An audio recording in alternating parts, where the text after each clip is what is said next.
Aujourd'hui, c'est la fête des pères. Je souhaite à tous les papas bonne fête des pères. Surtout à notre père, le prophète major Didier Kwame Dafo Edouard. Papa, longue vie, santé, longévité, prospérité, succès, réussite dans toutes les affaires. Et que Dieu te donne assez d'anges, assez d'onction pour nous impacter au nom puissant de notre Seigneur Jésus-Christ.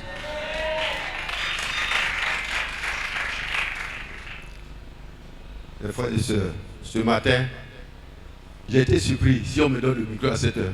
Sinon, j'allais bien me préparer. Mais l'esprit est dans cette église. Pour cela, je veux parler un peu des pères. Nous, les pères, on nous a dit qu'on a démissionné. C'est vrai? On a démissionné. Beaucoup de parents ont démissionné.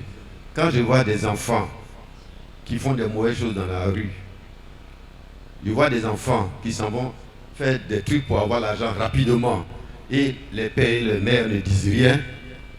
En tout cas, nous avons démissionné. Père comme mère, nous avons démissionné.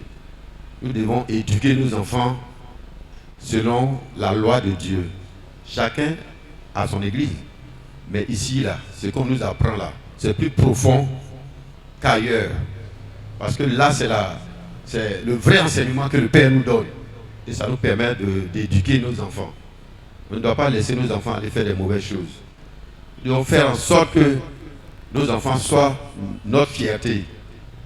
Quand on dit que tel père est bien là, ce n'est pas parce qu'il a l'argent, hein, mais c'est quand ses enfants ont réussi.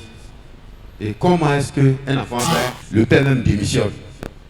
Ce n'est pas en allant être brouteur ou bien en allant voler pour envoyer l'argent pour rendre son père riche qui fait que le père est bien.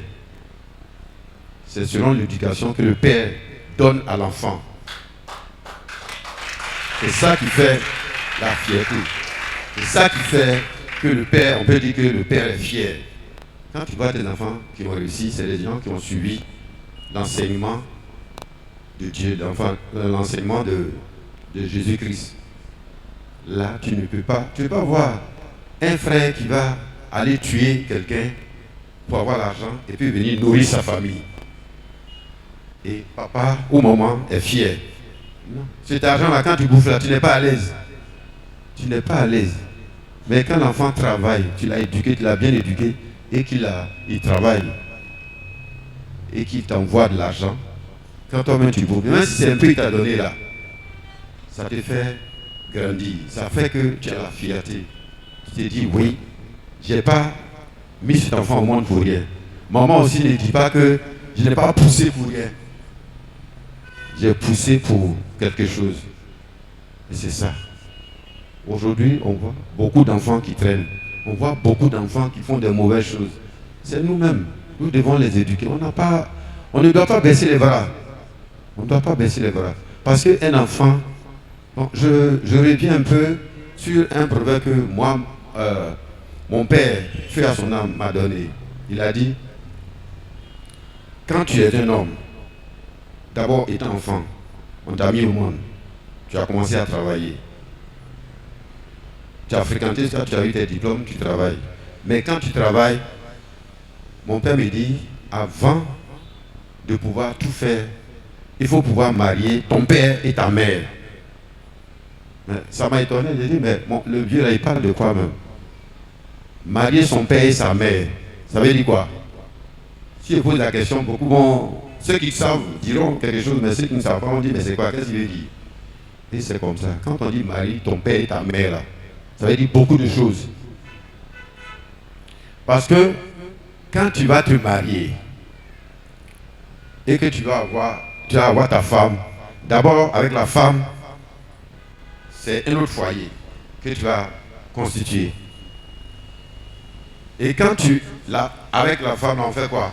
On se met ensemble. Qu'est-ce qui sort? C'est l'enfant.